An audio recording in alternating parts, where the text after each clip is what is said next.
All right, we're here for the final game of Ultimecia. The rule sets is all rules in effect, including the abomination that is elemental.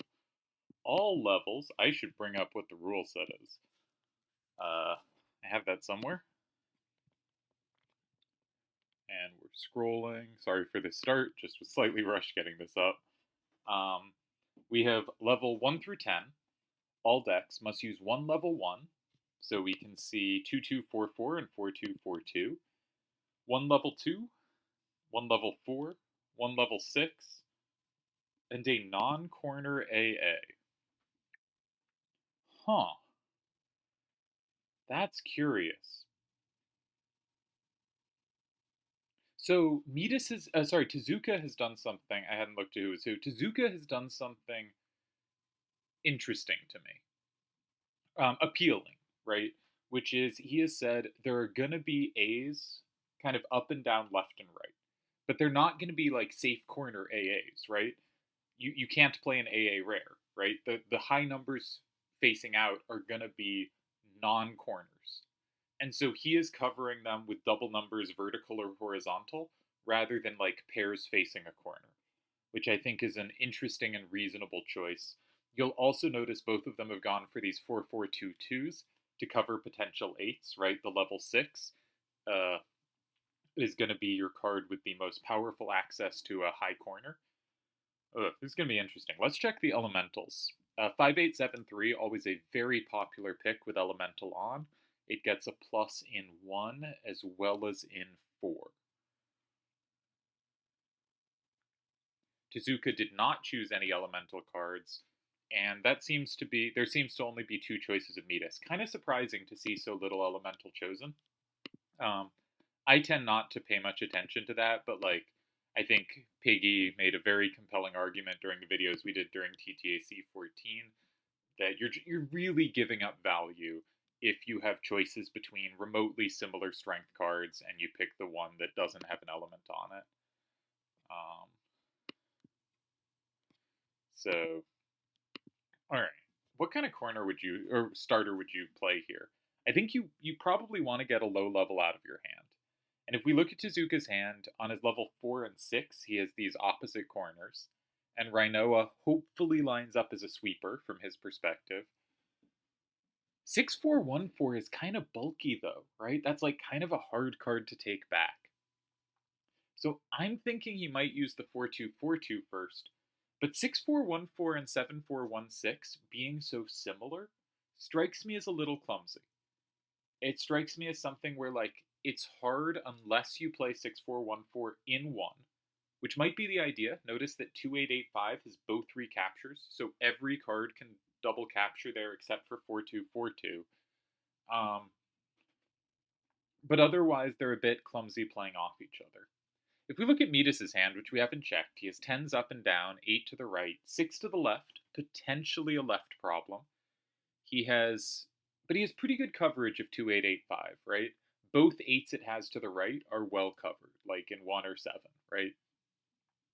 So that seems difficult to take advantage of, but a potential weakness there. The 7246 is going to be a very valuable card in Midas's hand, I think. We haven't really gotten to any potential starters, but I think 6414 and 1 makes a lot of sense. I would be looking to play 4242, but I hate being left with 1 and 2 down in my hand. Right? If we look at Tezuka's hand, he has an 8 down, and his second best number is a 4. And Midas has a 7, a 6, a 5, a 10 facing up, right? 6414 and 5. So this strikes me as a somewhat prepared move. Maybe. I think Midas is going to be able to find significant advantage against this, but I should note, I think Midas played phenomenally well throughout this tournament, right? I should say, this is a match for second and third place. Seto has won the tournament. He beat both these players. But I think Midas has played just a phenomenal tournament. If you look at the players he beat, like, so impressive. I'm going to bring it up because Midas had the most impressive run of any player to the finals. He beats Sir Smokes in round 1, Dully in round 2, and DJ in round 3. Really strong. But if we look at the rule sets for a moment, in round 1, it was level 3.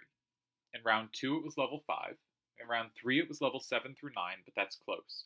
The only two rule sets he's playing over the tournament that are split levels are his two finals games, like very far apart levels.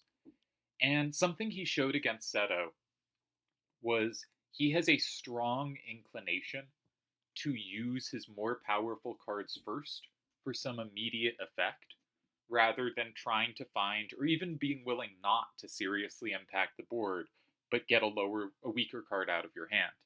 And in the first game against Seto, we saw him reply with a strong corner that to me looked like a good move.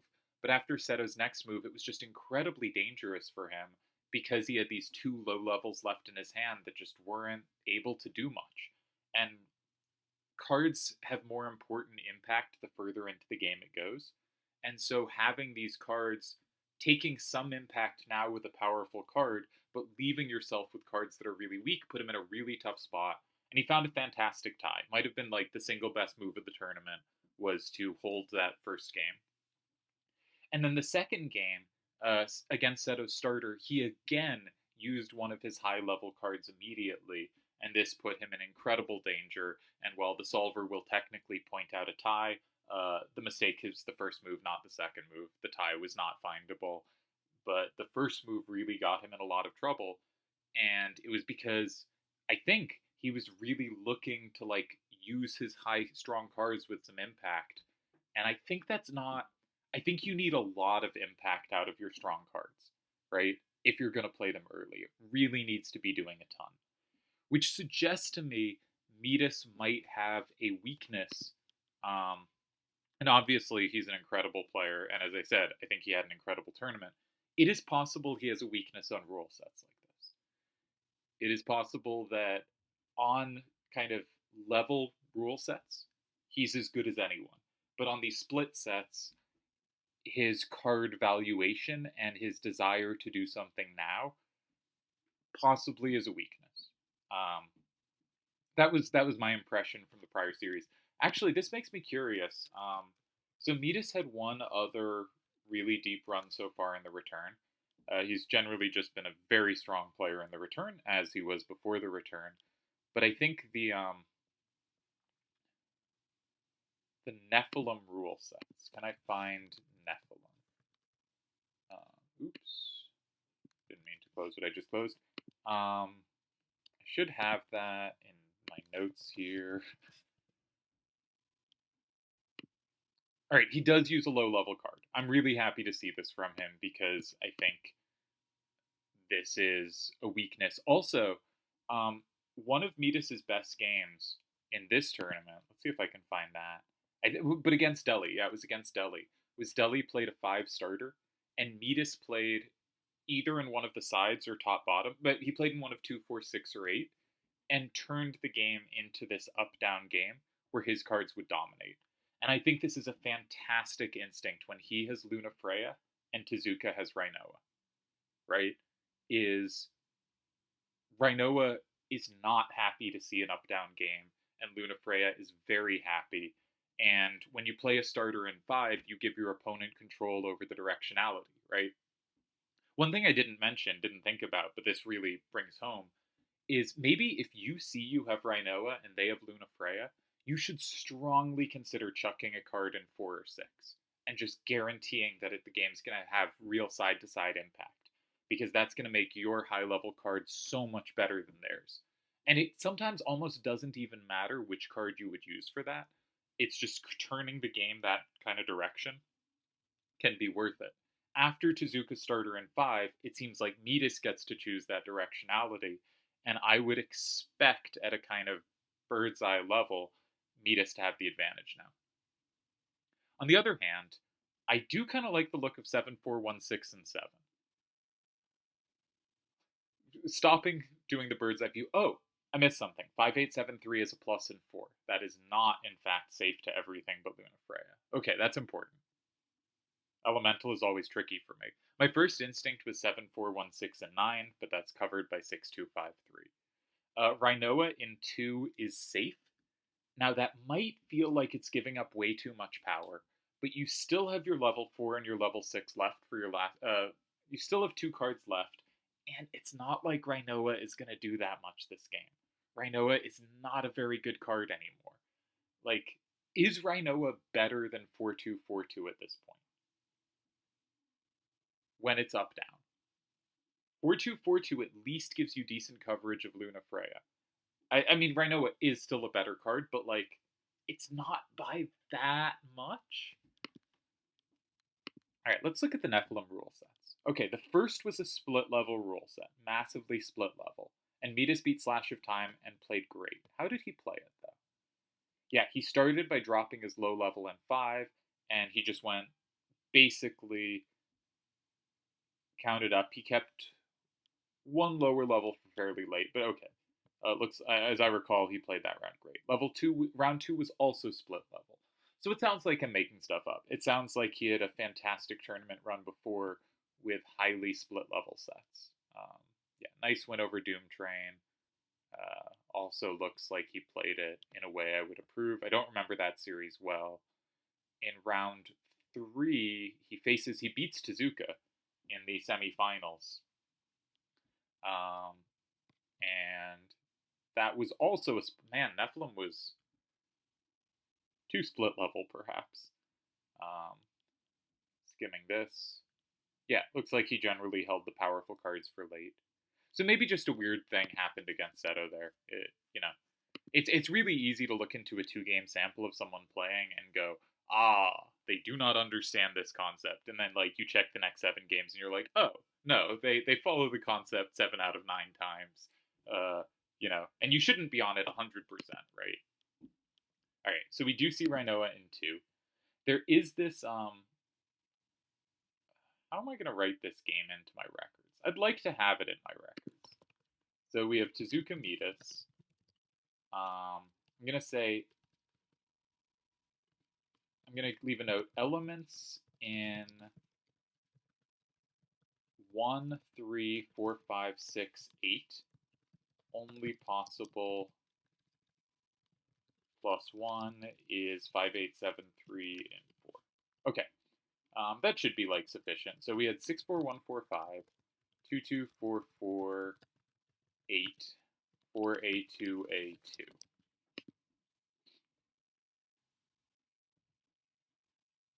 If we get, like, an S or a Z, one of those kind of structures, then 4-2-4-2 plays well against Lunafreya. You may be thinking, like, but Lunafreya has ample safety here. But it starts losing safety as squares fill up. So my sort of not really calculating quick instinct thought is, like, if, like, 7, 2, 4, 6, and 9, the most likely response is, like, 7, 4, 1, 6, and 1, just locking in that we get some kind of a Z. I think that just loses, though. I think your 4-2-4-2 is not good enough to justify that. Because, like, if Midas goes 9 and Tezuka goes 1, then 4-2-4-2 is just, not good enough. Because Midas can go 6. And if Tezuka tries to use 4-2-4-2 and 3, he doesn't capture anything, he's still down 6-4. Midas goes 4, he's up 7-3. 2-8-8-5 only takes 1 thing back. And if after Midas goes 6, Tezuka goes 3, making it 5-5, well, then he only has 4-2-4-2 left at the end, and Midas can go 4, and 4-2-4-2 is just not capturing anything. So actually, that's probably not the correct way to meet a move in 7 or in 9. Probably you want to go 7. 7, 4, 1, 6, and 7 looks like the better way to handle that. Yeah, because at least you grab a card. You don't need to lock in Rhinoa. Yeah, I don't know why I was thinking 1 instead of 7. T is probably the way you want to go. And you have access to T's against most things. Maybe that should lead us to Midas should go 7 rather than 9. Because Tezuka's 7-4-1-6 is dead going down, so if Midas goes 7, Tezuka doesn't want to go 9 and keep 7-4-1-6 in his hand, but also 7-4-1-6 is controlled by 6-2-5-3. So maybe the inclination should be like 7-2-4-6 and 7. Being plus walled from 4 is not that big a deal there. But that actually does give 7-4-1-6 more play, because then it has a plus in 4. That could be a problem. Maybe not. Roman gold coin actually covers a weird amount of stuff, because it gets the plus back in 1. So my instinct with Midas is 7, but I'm not. I don't commentate elemental games very well, and especially because I just it's so hard to convince yourself to calculate on a game that isn't yours, with elemental in effect. So I more give my instincts. I was thinking about how I think in a sense style about style. I think in a sense style is more about what candidate moves you look at than what you in fact decide, right? Like there are lots of positions where like take a game from Seto Midas that I actually asked him a question about that will come up in a video that will not have come out yet, but will come out soon. Where there are cards in 1, 4, 8, and 9. And I asked Seto, where did you look first in that position? Like, what moves did you check first? And I listed the 3 moves I checked first. And he listed the 3 moves he checked first. And we had 1 move of overlap, but that was the move he made, and that was, I think, the move I would have made as well. Incidentally, all the moves were, like, fine to have checked. There's no... The comparison's not on that front. It's our instincts were 3 different moves, in a sense, or 2 different moves and 1 overlapping move, but the overlapping move was the move that was played, right? The overlapping... So, if we both had that position, we both play it the same way. But our instincts lead us to be checking other moves along with it. And after you check those moves, maybe we end up checking the same things. All right, we do see a move in 1 of 7 or 9. And my guess was 7-4-1-6 in 7.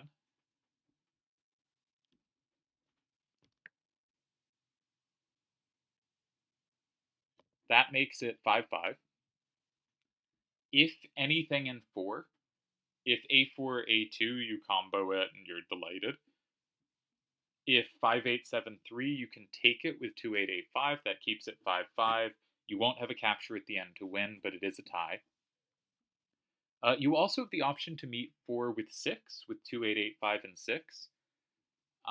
And notably, they cannot play Luna Freya in 3, plussing you against that, because you would combo back in 1 with 4-2-4-2.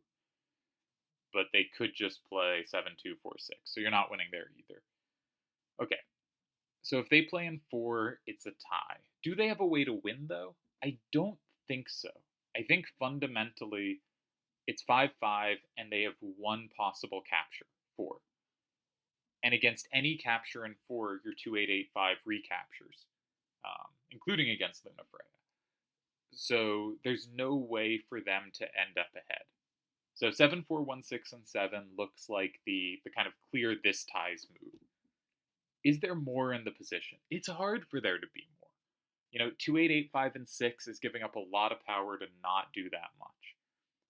4-2, 4-2, and 1, I think, as we just saw from the 7-4-1-6 lines, 2-8-8-5 is a really good card landing in 1. I think I'd be very surprised if any move other than 7-4-1-6 and 7 was played, and it should lead to a tie, right? My main line is 7-4-1-6 and 7 makes it 5-5. 5-8-7-3 in 4 makes it 6-4. 2-8-8-5 and 1 does capture, even though it's -1, and 5-8-7-3 gets a +1. 7 is still greater than 6, makes it 5-5. 7-2-4-6 and 6, and 4-2-4-2 and 3 doesn't have a capture in the end. So that's my predicted line to end this game. And that's, I think, all the calculation we're going to put in here. But I will say, like, I thought, looking at the Seto match, that Midas was having a difficult time finding ways to use his lower levels, and so was jumping too quickly to using his higher levels. But here he has done the exact opposite, right? He met a center starter in 8 and has immediately found very effective uses for his low-level cards, and I think had the advantage this game. Or I would have generally preferred to be in Midas's position after the move in 8, though I think Tezuka's move in 2 was a good move. I think there can be an instinct to just hold on to your powerful cards too long, right? But the thing was, Rhinoa was legitimately running out of use, and Rhinoa now found a very practical and useful thing to do. So it's not that higher levels have to be held on forever. It's this evaluating of when things have use and when they don't. So Midas said he should have played 7, 2, 4, 6, and 9, not this card. Yeah, 6, 2, 5, 3 did have some useful play, right? We saw it covering 7s facing up on the right-hand side, and also potentially on the left-hand side if 7, 4, 1, 6 ever landed in 4. And it's not clear 7, 2, 4, 6 has any uses above this. So I think Midas's comment is right, and 7, 2, 4, 6, and 9 would have been the better move. But I also don't see why it would be different here. 7, 2, 4, 6, and 9 was safe, and this isn't. But I don't think Tezuka is ever the one to play in 6, really, out of this structure. So I think we're headed for a tie. What else is going on?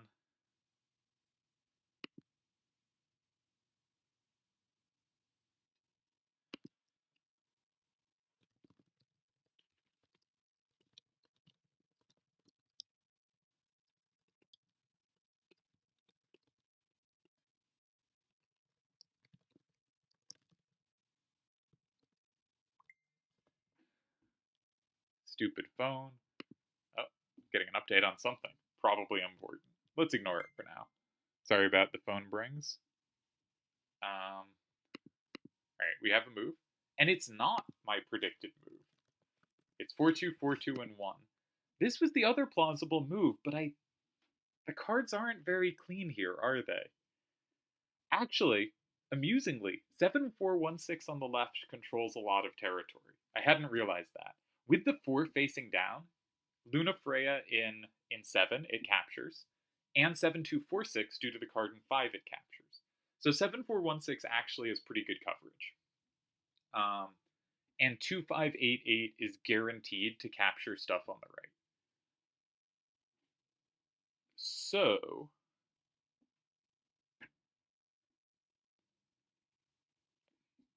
So I think 5, 8, 7, 3, and 7 should tie. If 5, 8, 7, 3, and 7, I gotta mute my phone. If a 7, 4, 1, 6 in 4, that doesn't capture anything, so you're still up 6, 4. But you can't play in 6. 2, 8, 8, 5 controls both cards in 6. Oh, so I've completely miscalculated this. This is way more dangerous than I thought. Oh. Alright, sorry, I'm gonna mute my phone. Yeah, I completely misevaluated this. Shame on me. We've turned Do Not Disturb on. I'll try to remember to turn it off due to my at the end of the video. But yeah, 7416 is very uncomfortable to meet now. And Midas is right. 6253 in his hand would be way better at reacting to this. A 6 facing out would be so much more useful in every line. Now things are really dangerously covered. All rules are on. Yeah, so there's no dodges there. Huh. I did not realize 2588 was this good, a sweeper on the right. I thought it was good on the left. Yeah, so, okay. I'm completely mistaken here. Midas makes the good point that he picked the wrong card, and Tezuka playing this very precisely, I think, going in 1 rather than 7. I completely missed all the plussing potential. Man. So let's go through moves, though. There's only 2 minutes left. If you go in 3, you are up 6-4 if you're Midas. Tezuka goes in 6. he will capture at least two things with 2588. Let's say two things. He will go up 6-4. And 7-4-1-6 sweeps you. Alright, Luna Freya lands in 4. I hadn't gotten to this yet. Now, that keeps the 5873 able to go up, but it can be comboed by 2885. Ah, but there's a combo back. I completely missed the plus and 6. Oh my god, I am not here. Alright, does this hold? It looks like it holds. It looks like this is a nice hold. Alright. Well, everything I say is wrong. That's great. Good work to me.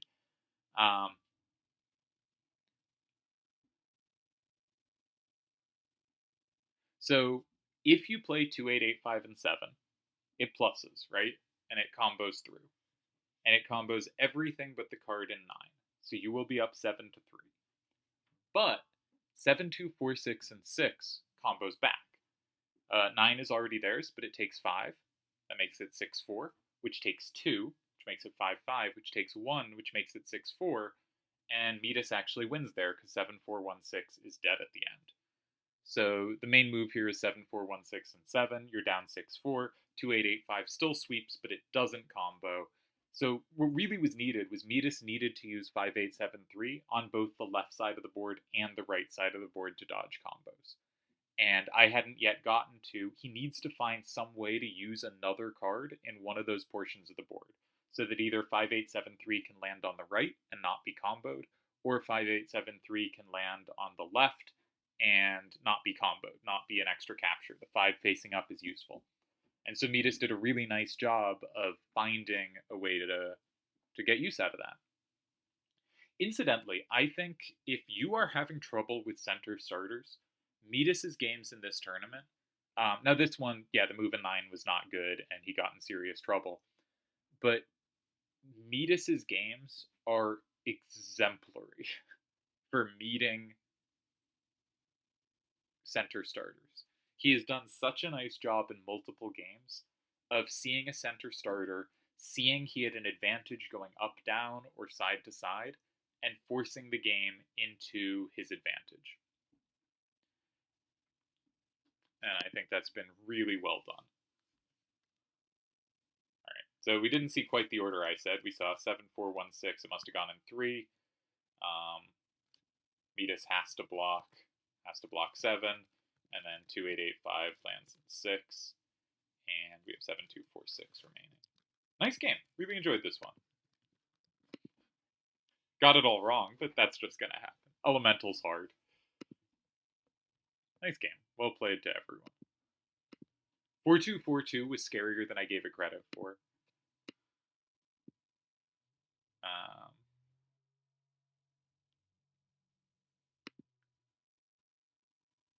Alright.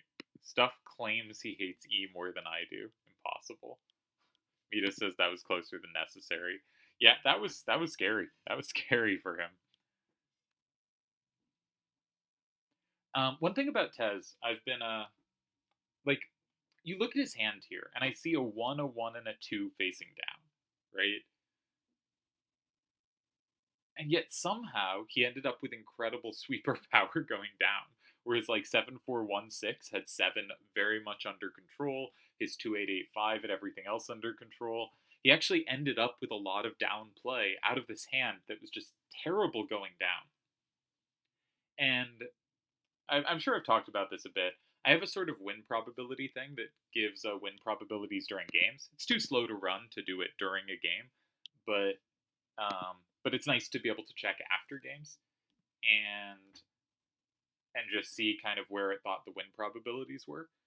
And I think it's pretty good. I think it's a nice system. I'm gonna talk about it more in the next video, or whatever the next video is after this match completes. Don't know how many games this match will have, but one thing that suggests, if you look at Tezuka's games, is Tezuka is very, very good in the move 3 through 5 range, in the kind of the middle game, right? Before you get into kind of end game calculation and after the very first moves and kind of what your hands determine. in that middle game section, Tezuka is very good at ratcheting up a lot of pressure. He's very good at finding the ways that make the game tough for his opponents. And I think, he's done some interesting like weak corner starters, and he's got a lot of hand building stuff, and he tends to win hand builder of the year. But I think his biggest actual strength is outplaying people in the move 3 to 5 range. I think specifically in kind of neutral positions, from balanced positions that like don't really look like they should favor either player, coming into move 3, by move 4 or 5, he very often has a clear advantage. I think he's very good at this,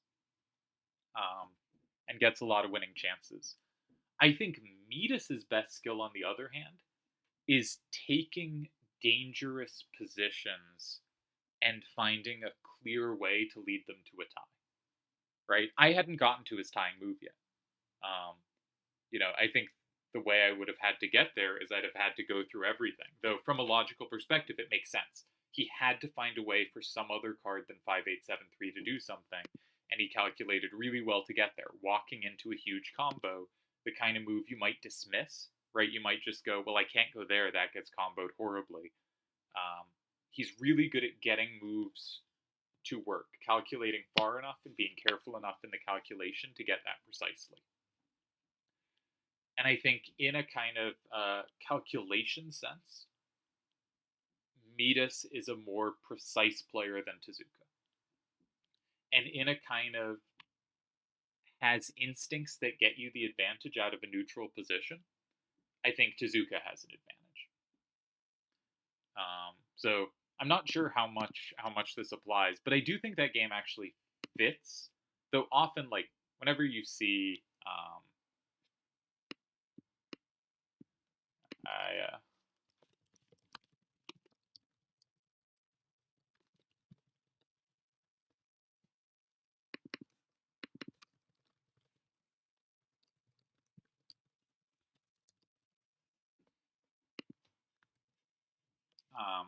what was I talking about? Sorry, just replying to a message.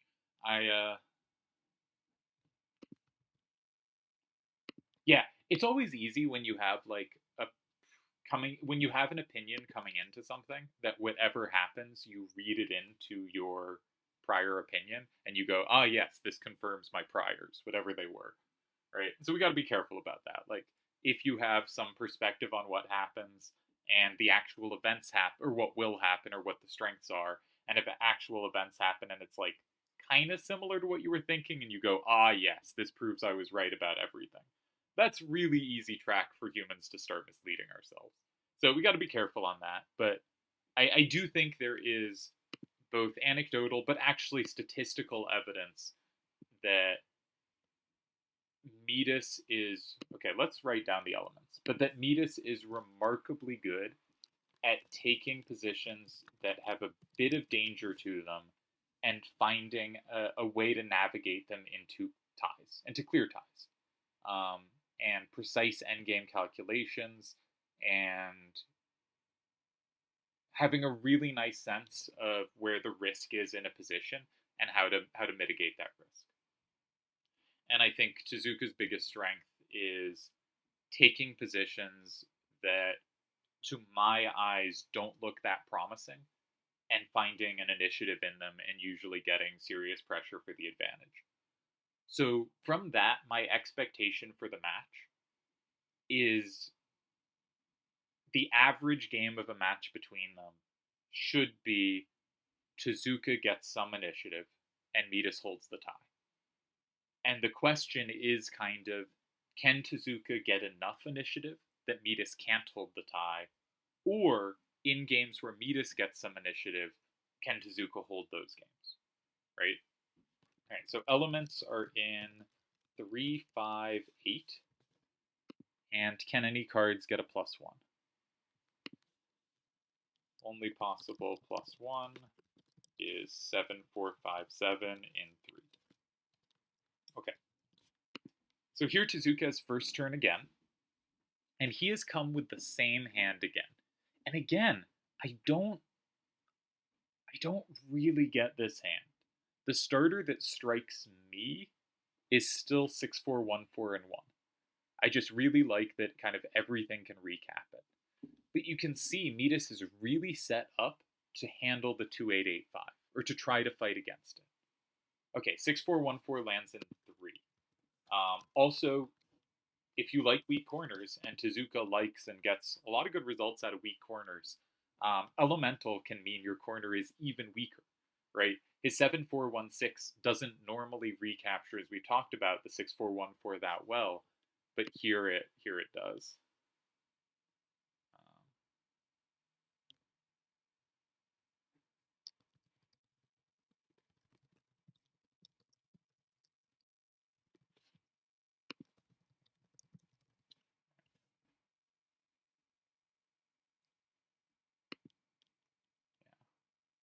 Okay. Sorry, just checking some messages. Um, I'm prone to think the weak corner is the better starter here, especially against Midas, who has shown such a high level of proficiency at facing center starters. Um, I would be very hesitant to play center starters against Midas. I think there's two types of reactions to center starters. This very obviously sides and corners. Now, closed will train a lot of people to meet center starters by matching the number playing on a side. And you sort of can mitigate combo risk by making sure combo chains can never go through those two cards. And that's not the worst thing to do in open. But I think the primary use of sides against center starters should be directing the game. Should be saying, I want the game side to side, or I want the game up down. And if you don't, okay, these are my beliefs, right? This isn't like word of God. But if you don't have a significant advantage in one of those traits, without having considered this move at all, I don't like it, but we'll get back to that in a moment. Without having considered those traits, like, or sorry, if a move doesn't give you an up, down, or side, if you don't have an up, down, or side to side advantage, I would much prefer in general going with a corner that gives me setups than playing in a side. But if it is of value to me to direct the game side to side or up down, and sometimes that's kind of obvious, and sometimes it's not obvious at all. I think it can be a really powerful move. And Midas, in the game we just saw, I think did a really nice job of identifying Luna Freya wants up down, Rhinoa wants side to side. I'm going to fight against that. And in this game, and in the game against Delial, he did a really nice job on a similar thing when it was less obvious that he had that kind of advantage, but it was still just really powerful and got him the win. So one thing to note here is Midas has switched to 6-4-6-4, right? He has moved slightly more towards the kind of I want double numbers side to side and up down, which he had, I think, none of last game aside Luna Freya the rare. And this game he has more of. You'll also notice the 2-8-8-4 is specifically designed to beat 2-8-8-5, right? It has lower total numbers, but it lines up really well. Now, the reason I'm skeptical of moves in 5 is kind of because they don't, how to say this right, they don't do, they give so much control to the other player. They give so much optionality. So, for instance, I would now be thinking about 4-2, 4-2, and 4, right? I would say, okay, we can make it a side-to-side game. I have first turn, I have last turn. My Rhinoa is going to sweep with all these 4s down. Your Rhinoa can't stop her. 4A, 4-2 is just going to be a bomb, and I will get last turn. So I'm going to play 4A, 4-2 in 4. Make sure it's side to side, right? Something about, center moves on move 1, right? Has the thing of the opponent can determine if it's a side to side or up down game. But center replies on move 2 kind of do the same thing. It's a little farther into the game. There's more going on in general. There's more reasons it might not be a problem. But Tezuka now can decide, I want the game to be side to side, and if he decides that, he can go in 4. He can decide, I want the game to be up down, and if he decides that, he can go in 8.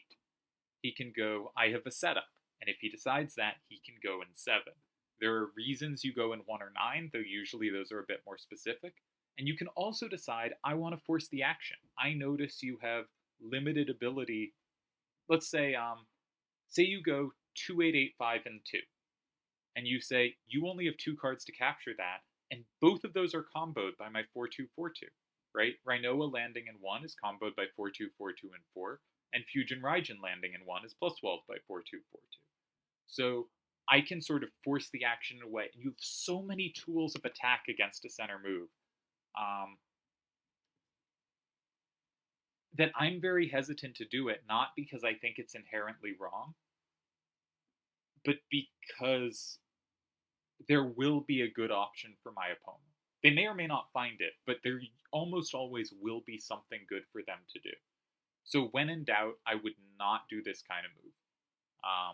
On the other hand, I think it is also very good for creating winning chances, right? Because it gives your opponent such a range of replies that they can very easily go wrong. And where my perspective is often, how do I minimize losing chances? If your perspective is, how do I maximize winning chances? Which might be because those are positions you play well. It might be because that's just what you're used to doing. Those are the moves you find. You should keep playing what you're kind of comfortable finding. It could be that you think you're the underdog in a matchup and want to increase the uncertainty. But I think there are reasons to go in 5. They're just not for me. Okay, so Tezuka does decide he wants a side to side game, but interestingly, he decides 4242 is a really good card. It has play in 2 and 6. It can cover 8s facing down, right? The 8 facing potentially down in 6, this covers. Now, the 6 facing down, it doesn't. So the first move that springs to mind is now 6464 or 7457 and 6. Either of which look potentially dangerous. Yeah, 4242 felt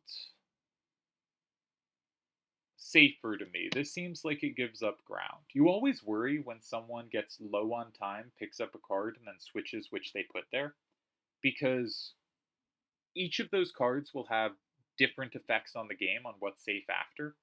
And it's really easy to be like, okay, I want to put 4242 there. Ah, but they have this that covers it. I'll put 7416 there instead, and not have checked the other parts of the board that might affect. And we see 6464 landing in 6 quite quickly here.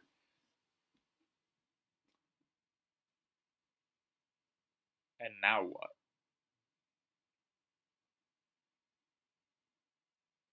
Two 2885 does not sweep the top.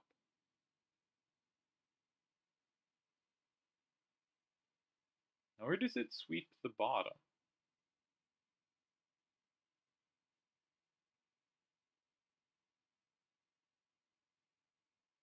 Okay.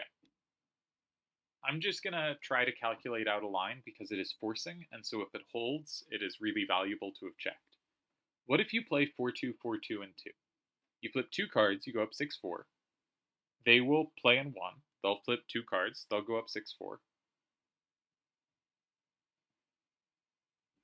Do you have a hold at the end there? I don't think so. Rhinoa is not strong enough. Rhinoa can't take in 9.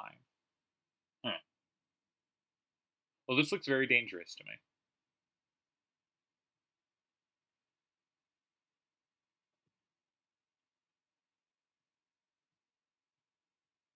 That 7457 is going to be a serious problem.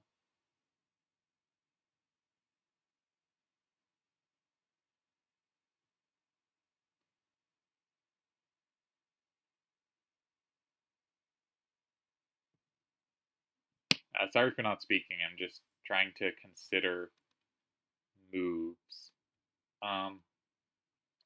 So 2 doesn't work. You could kind of sequence it the other way and start with 2885 and 7. I think that's a pretty natural thing to do. But say they play. What's the best way to do this? Maybe you just barely have enough coverage. He's going to start with 4242. That makes sense. Yeah, 2588 gives the better coverage. He goes 4242 in 9. Now, 2885 almost sweeps the top.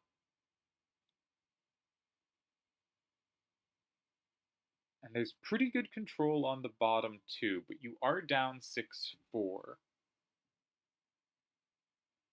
So kind of standard moves to check. If Rhinoa in 8, that makes it 7-3, but you combo, and you're fine if you combo. That one's easy. If 7-4-5-7 and 8, you plus wall in 7 and you combo, and that looks pretty comfortable as well. Yeah, because you have Rhinoa left at the end. If Fusion and Raijin in 8, you go down 7-3, but you take one thing and you have Rhinoa at the end, you're good there. Alright, this looks nice. Making the game rightward, I think, was the right call.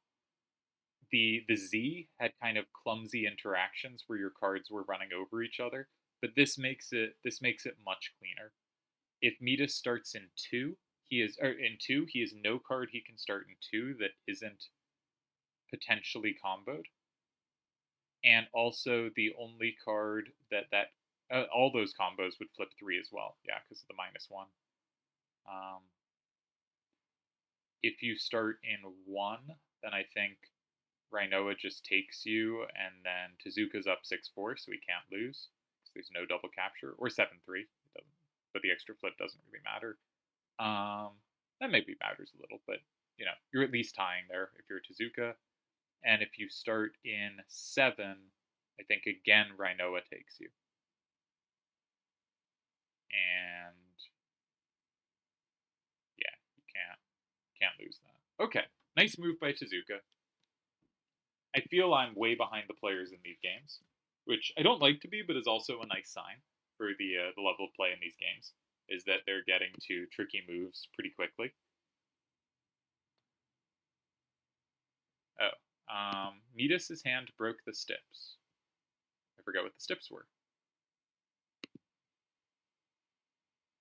One level 1, one level 2, one level 4, one non-corner AA, no semis or other rares.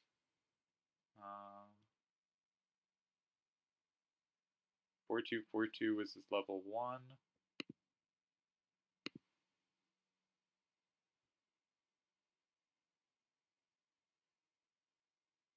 He used 2 level 6s.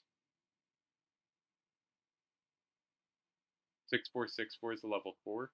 He used 2 level 6s, not a level 2. No wonder it looked good for him. Alright, then in that case, extra congrats to Tezuka for holding this one. I did not realize. Yeah. He just broke stips. Used an extra level 6. I'll leave in my notes. Rather than a level 2.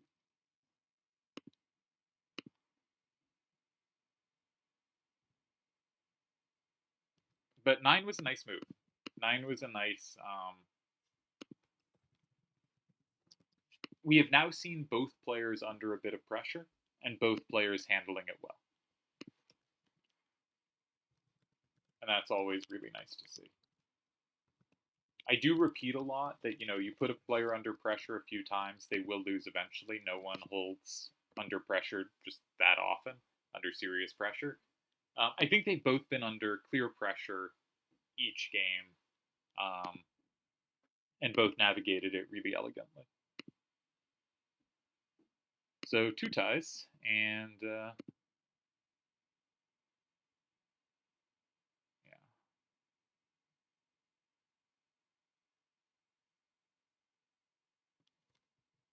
I do wonder if 4-2, 4-2, and 4 would have been the better choice for that, just so you keep control of 6 a little better.